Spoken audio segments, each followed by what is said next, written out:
거룩하고 복된 주일 하나님의 전에서 만나게 되어 주님의 이름으로 축복하고 또 감사합니다. 운동을 하면서 라디오를 들었습니다. 라디오를 들었는데 그 라디오에서는 이런 얘기가 나왔습니다. 미분과 적분에 대해서. 혹시 미분과 적분이 무엇인 줄 아십니까?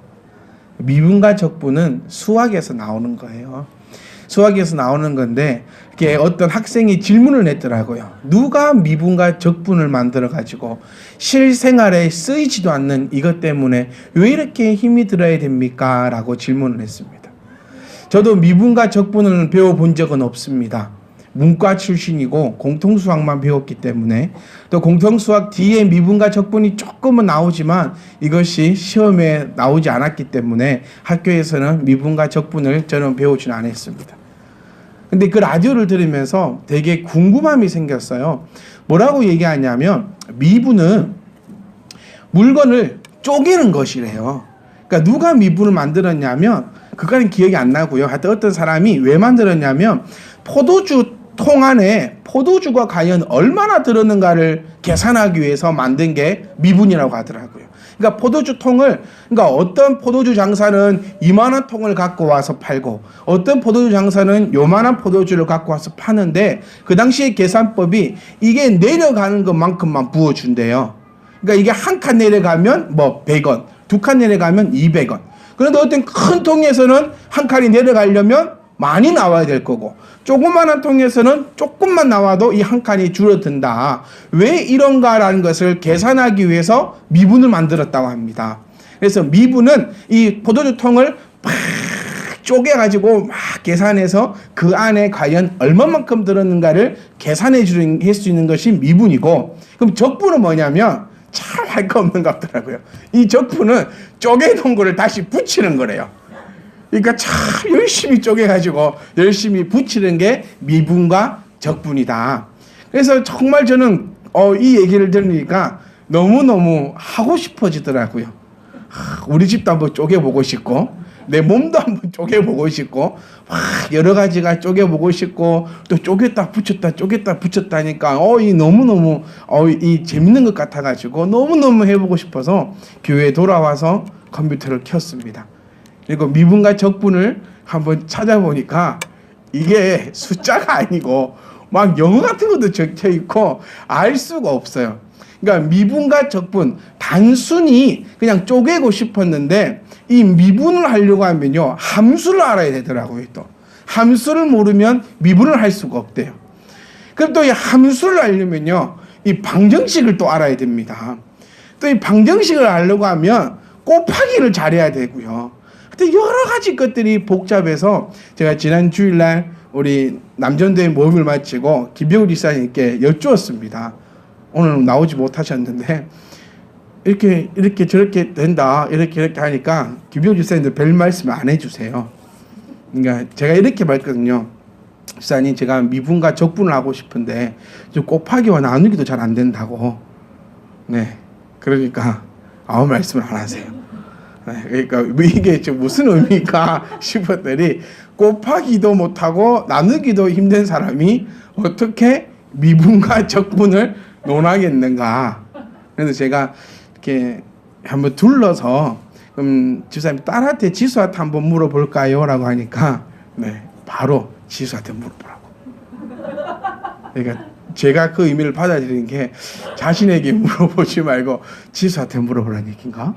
또 그렇게 말씀해 주시더라고요. 서점 가면 책이 참 잘 되어 있다고. 그러니까 이 얘기를 들으면서 저에게 온 깨달음은 이겁니다. 그러니까 저는 결론적으로 치면 포기했어요. 네, 이 미분과 적분 제가 뭐 수능 칠 것도 아니고 또 이걸 가지고 뭐 일생활에 뭐 얼마나 쪼개겠습니까? 그러니까 제 생각과는 다르더라고요, 요게. 그러니까 요거를 하려고 함수를 다시 배워볼 생각도 없고요. 또 함수를 하려고 아무래도 시간도 없는데 요거 수학을 붙잡고 제가 머리를 끙끙 싸매가면서 할 만한 이유도 없어서 결론적으로 치면 포기는 했고, 제가 다짐했던 게 이겁니다. 쪼갤 게 있으면 병우 집사님께 가져가면 되잖아요. 무슨 말인지 이해가십니까? 미분할 일이 있고 적분할 일이 있으면 그냥 함수부터 다시 배우려고 하지 말고 그거를 잘 할 수 있는 사람에게 가져가서 요거 좀 풀어주세요 하면 될 것 같아요. 저는 또 이렇게 생각을 해보았습니다. 우리 성도님들이 왜 신앙이 이렇게 눈에 띄게 온 세상을 돌아다니면서 정복하고 생육하고 번성하지 못하나? 혼자만의 생각으로 왜 그럴까? 라고 생각을 해봤더니 너무 어려운가? 그러니까 미분과 적분전은 도저히 할 수 없는 것처럼 우리 성도님들도 도저히 알아들을 수가 없나? 그 성경책을 읽으시다가 포기하는 이유를 제가 이제서야 알았어요. 이제서야. 미분과 적분을 해보려고 하다가 성도님들이 성경을 보시다가 포기하시는 이유가 요거구나. 마태복음 1장 1절부터 펴시면 알지도 못하는 족보들이 나왔었고, 그러다 구약부터 한번 보려고 하면 알지도 못하는 나라 이름과 왕들 이름과 도대체 얘가 나한테 무슨 말을 하려고 하는지 도저히 알아먹을 수 없는 이런 책들. 이것 때문에 우리 성도님들께서 성경을 읽으시다가 이렇게 포기를 하시는구나. 예전에는 왜 이렇게 이해를 못하시지? 라고 생각을 해봤었는데, 미분과 적분을 못하는 저를 보고 어쩌면 하실 수 있는 분들은 저게 바보가 아닌가 싶을 수도 있다는 겁니다. 그래서 저는 깨달은 바가 큽니다. 쉽게 가자. 쉽게 하고 또 해보고 또 해보면 언젠가 더하게 할 거고 언젠가 나누게 할 거고, 그러다 보면 미분과 적분을 감당할 수 있지 않겠는가. 여러분, 저는 지금까지도 제 나름대로는 쉽게 한다고 다짐을 해왔었는데 더 쉽게 할 수 있도록 최선의 노력을 다하겠습니다. 그러니 포기하지 맙시다. 수학은 포기했다 할지라도 우리 이 말씀만큼은, 이 신앙생활만큼은 절대로 포기하지 않기를 간절히 소망합니다. 실질적으로요, 더하기 빼기 잘 못해도 됩니다. 제가 미분과 적분에 이걸 해봐야겠다, 수학을 해봐야 되겠다라고 결정적으로 생각한 이유는 이겁니다. 사실 저희 큰아들이 공부를 하는데요, 얘가 희한하게 더하기 빼기를 암산으로 해냅니다. 그러니까 손가락으로 하지 않고 그냥 뭐 더하기 뭐는 딱 적고 뭐 빼기 뭐는 딱 적고 그냥 수술수술 풀어나가요. 이 장면을 보면서 내가 나중에 언제 이거 못해주겠네. 지금은 다 하고 나면 아빠 검사해주라고 탁 가지고 오는데, 이제 조금 복잡해지면 이제 아빠한테 탁 갖고 오면 우리 부모님이 그러셨던 것처럼 공부는 학교에서 하거라 하고 했던 것처럼 저 또한 나중에 공부는 학교에서 하거라 라고 될 수밖에 없겠다는 생각에 수학을 한번 펼쳐보았다가 그냥 포기했어요. 그런데 우리가 기억하셔야 될 게 이겁니다. 수학은 포기해도 됩니다. 수학은 다 수포자 아닙니까? 여기 계신 분 중에서. 수학은 포기해도 어렵지 않아요. 왜? 더하기 빼기요. 여러분, 저만 안 되는 게 아니고요. 오늘 집에 가셔서 더하기 한번 해보세요. 안 됩니다. 자신이 없어요. 왠지 자신이 없어요. 17 더하기 3 뭡니까? 이 정도는 자신 있게 할 수 있죠. 집에 가시거든 한번 자신 있게 할 수 있는 거 한번 해보세요. 힘듭니다. 왜냐하면 우리는 언제부터 그 휴대폰을 꺼내서 계산기를 했기 때문에 계산이 힘들어요. 미국에 가면 아줌마들이 계산을 못합니다. 10달러를 사고 25달러를 사고 17달러를 사면 얼마인가 계산이 안 돼요. 그분들은. 왜? 그분들은 학교에서 암산을 배우는 게 아니라 계산기 하는 방법을 배워요. 미국 교육은 그렇습니다. 중학교 올라가면 공학 계산기를 다 들고 다니면서 수학 시간에 계산기로 수학을 합니다. 참 쉬워 보이죠? 아니요. 계산기는 못 쓰기 때문에 아주 수학이 어렵습니다. 우리가 생각하는 더하기 빼기의 계산이 아니에요. 우리가 가지고 있는 그 계산기가 아니라 공학 계산기라 해서 아주 복잡하고 또 복잡한 그런 계산기가 있습니다. 여러분, 좀 길어졌는데요. 하여튼 수학은 우리가 포기해도 됩니다. 수학 포기한 데에서 삶에 그렇게 어렵지 않더라고요. 계산기 나와 있고 계산기 안 되면 검색하면 되고 안 되면 학교 와서 물어보라 하면 되는데 우리 신앙만큼은 절대로 포기해서는 안 될 줄 믿습니다. 그렇기 때문에 더욱더 쉽게 하겠습니다. 언제든지 우리가 삶을 나누고 말씀을 나누고 함께 이것에 대해서 고민하고 수학 잘하시는 분들에게 여쭤보니까 이렇게 말씀하시더라고요. 그것을 해결하고 난 다음에 쾌감이 있다. 네. 저는 찢어버리고 싶던데 쾌감이 아니라 이것만 보면 막 화가 막 치밀어 오르는데 그러니까 우리가 생각하는 그 말고 수학 문제 하나를 풀기 위해서 일주일 동안도 푼대요. 이만한 칠판을 놔두고 지웠다 계산이 안 돼요. 막 이렇게 하는데 그 쾌감이 있대요. 우리 영환 선생님 확 이러시는데 우리가 생각할 때 저분도 이해가 안 갑니다. 뭔 피아노를 하루 종일 치고 있어요. 똑같은 곡을 몇 번 칠까요? 한 번 치면 됐지. 뭐 똑같은 곡을 계속 치는데 우리가 듣기에는 똑같아요. 근데 자기는 뭐 또 뭐 안 맞네 어쩌니 하니까 맨날 손가락으로 피아노만 치고 있는 거 아닙니까? 그러니까 뭐든지 다 이해는 안 가는데 하여튼 그렇게 하시는 이유도 그럴 겁니다. 딱 하고 나서 완성하고 나서 오는 그 쾌감 하나, 정말 내가 이것을 이루었다는 그 만족감 하나. 근데 이 말씀은요, 이 신앙생활은요, 내가 이루고 나면 그 쾌감으로는 비교할 수가 없는 것들이 우리에게 쏟아지는 겁니다. 여러분, 저는 지금 잔소리하고 있는 겁니다. 저는 이게 잔소리가 안 되었으면 좋겠어요. 우리 사랑하는 박 집사님이 그 말씀 하셨어요. 나는 목사님하고는 못 산다고. 나도 니랑은 안 살아. 이게 얼마나 내가 지금 처해 있는 그 상황이 여러분 얼마나 감사한 건 줄 아십니까? 내 남편이니까 감사하고 내 아내니까 감사하고 내 남편 아니면 니하고 안 삽니다. 네, 그걸 기억하셔야 돼요. 네. 그러니까 뭐든지 간에 내 것에 대해 감사할 줄 아는. 그러니까 이제 잔소리입니다. 잔소리는 뭐가 잔소리입니까? 계속하는 게 잔소리입니다. 그럼 왜 계속합니까? 안 바뀌니까 계속하죠. 그러니까 목사님 잔소리 좀 그만하세요. 라고 하시기 전에 이 잔소리를 안 할 수 있도록 해주시기를 간절히 부탁드립니다. 날씨가 지금 많이 덥습니다. 날씨가 많이 더워서 온갖 것도 하기 싫어요. 얼마나 더운지 화부터 나고 집을 딱 나서는 순간에 짜증부터 나고 딱 하나만 하고 싶어요. 이불 널고 싶다. 햇빛이 너무 강해서 이불을 딱 늘어 놓으면 이불이 참 그 햇빛 냄새 있잖아요. 햇살 냄새가 딱 나게 그거 하나만 하고 싶지 딴 거는 전혀 하고 싶지 않습니다. 이럴 때에 우리는 이 영육의 강건함을 위해서 우리가 더욱더 힘써야 될 줄 믿습니다. 여러분 신앙생활 어떻게 하고 계십니까? 오늘 우리가 읽었던 말씀의 첫 절이 이겁니다. 하나님의 말씀을 들으라는 거예요. 하나님의 말씀을 들으라는 겁니다. 요즘에 정보 홍수 사회에 살고 있다라고 얘기합니다. 그렇기 때문에 이 설교 홍수 세대에도 살고 있다고 합니다.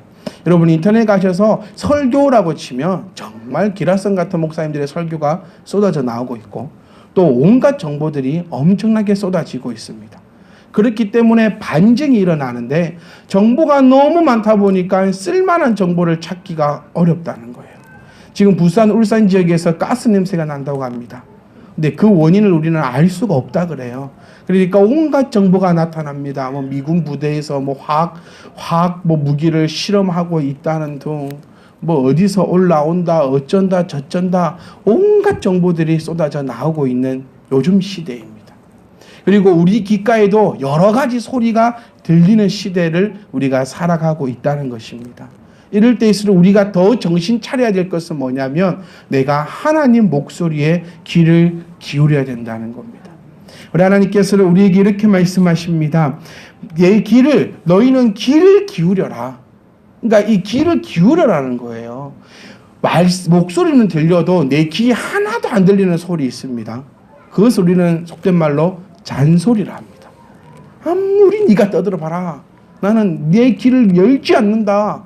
그러면 한 2시간을 듣고 왔는데도 내가 오늘 과연 무슨 소리를 듣고 왔는지 내가 그거를 알지 못한다는 거예요. 그것을 하나님 우리에게 이렇게 강력하게 말합니다. 귀를 기울여라는 거예요. 귀를 기울여서 내 목소리를 들어라.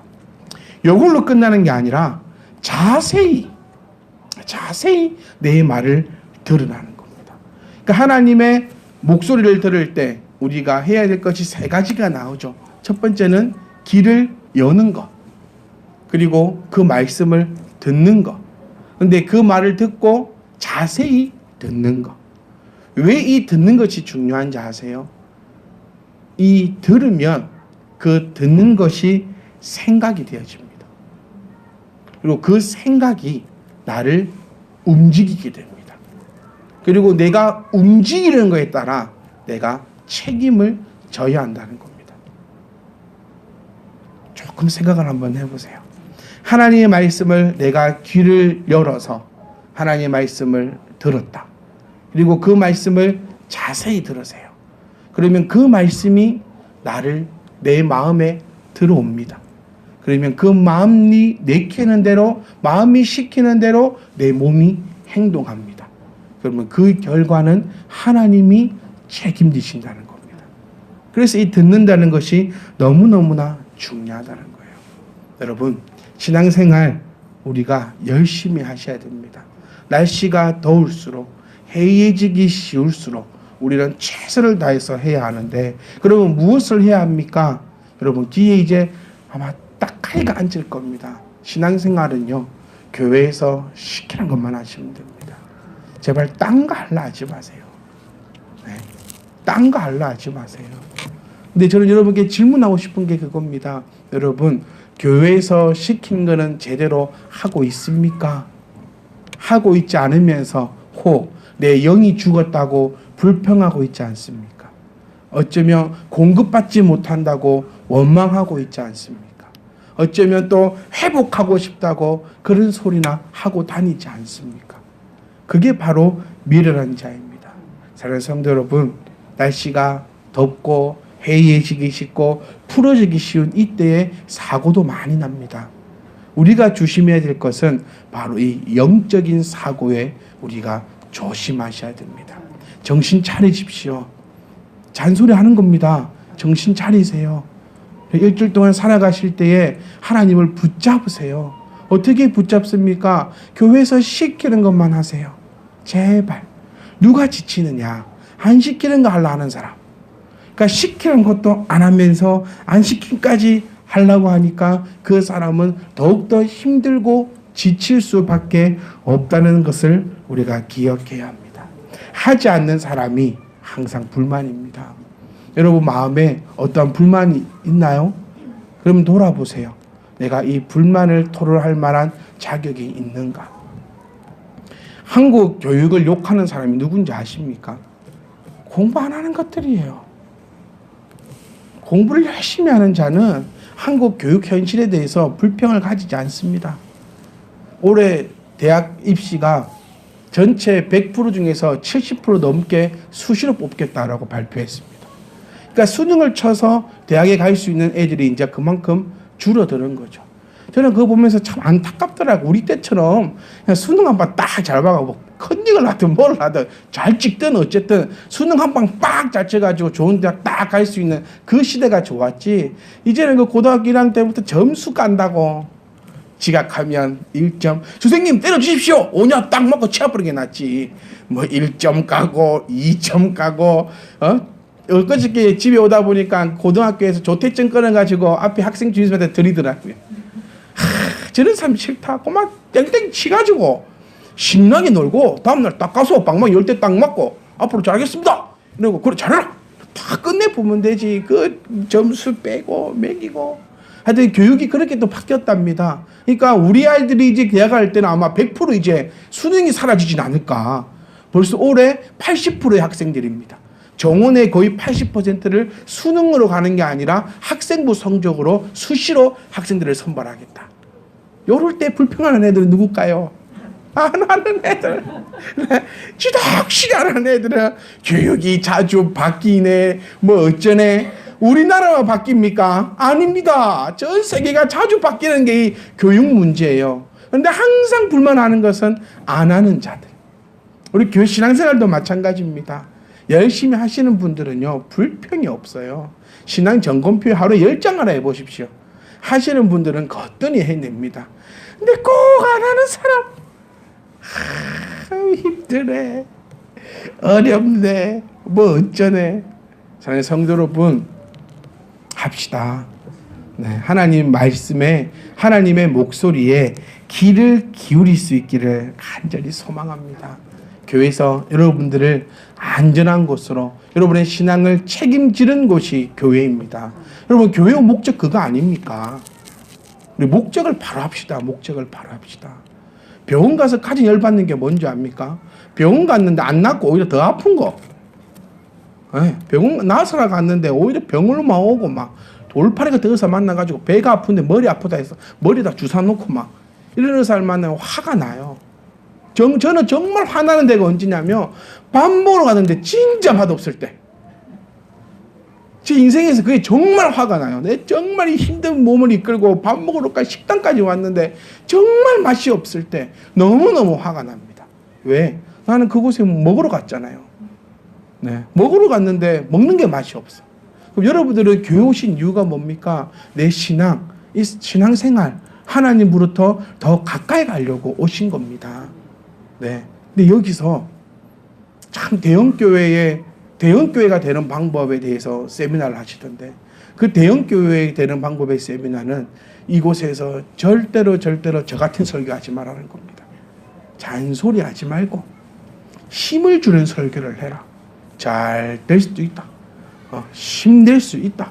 하나님이 여러분과 함께 하신다. 하나님은 여러분의 바위시며 하나님은 여러분의 산성이시며 여러분의 모든 것 대신이 모든 것이 다 잘 될 거라고 설교만 해라.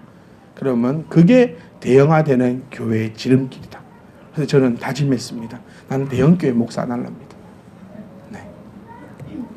교회 오신 목적은요, 잘 된다는 소리 들으러 오신 것이 아닙니다.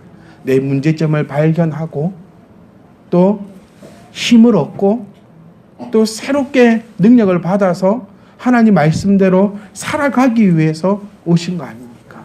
그래서 하나님은 하나님의 목소리를 제발 귀를 열고 들어라. 그리고 자세히 들으라는 겁니다.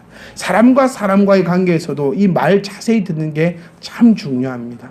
아 다르고 다르다고 얘기하듯이 하나님 말씀도 마찬가지입니다. 하나님은 이렇게 말씀하셨는데 목사는 이렇게 얘기했는데 들을 때 잘못 들어버리면 오해가 된다는 겁니다. 우리는 주객이 전도가 되어서는 안 됩니다. 우리 교회가, 우리 성도님들이 목숨을 걸고 하셔야 되는 것은 전도가 아닙니다. 또 뭔 소린가 싶죠. 전도를 하자고 해도 무할판국에 그 목숨 걸고 전도하지 말란 얘기냐? 그 얘기가 아닙니다. 우리가 해야 할 것은, 우리가 목숨을 걸어야 될 것은 전도만이 아니라는 거예요. 우리가 가장 목숨 걸어야 될 것이 뭡니까? 바로 나입니다. 나. 제가 자주 드리잖아요. 이 말씀 드리잖아요.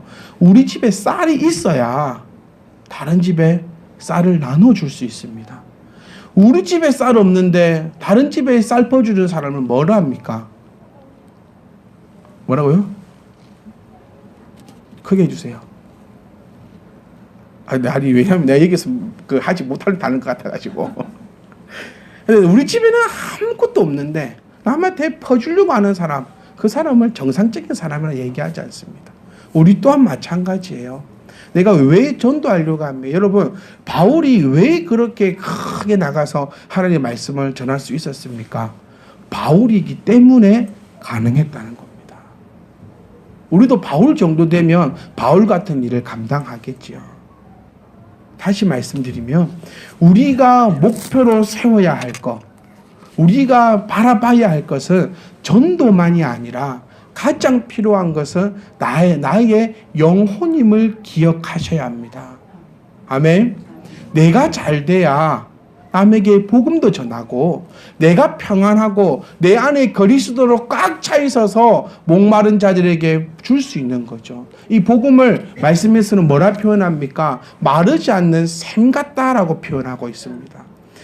샘이 왜 필요하죠? 목마를 때, 정말 목마를 때, 이거 우리가 경험을 해보시면, 군대 갔다 오신 분들이 경험하지 않았을까요? 정말 정말 이 목마를 때에 한 모금에 넘어가. 그때는 그 냉장고에 있는 물도 필요치 않아요. 냉장고 물 찾는 사람은 아직 목이 덜 마른 사람이에요. 네, 어떤 물이든 그 목에 이 들어갈 때의 그 개운함과 시원함은 말로 표현할 수가 없을 거라는 거예요. 그게 복음입니다. 죽어 있는 저들에게, 지금도 목말라서 목마르 하고 있는 자에게 우리가 가서 시원하게, 예? 막 2번, 3번, 100번, 1000번 말하면 뭐 1000마디의 말보다 이 정말 내가 가지고 있는 이 시원한 샘물을 한 장 건넬 때에 그 사람은 1000마디 말한 사람보다 그 아름답고 시원한 그 생수를 한번 내미던 사람, 그 사람에게 정말 모든 것을 다 기억할 것입니다.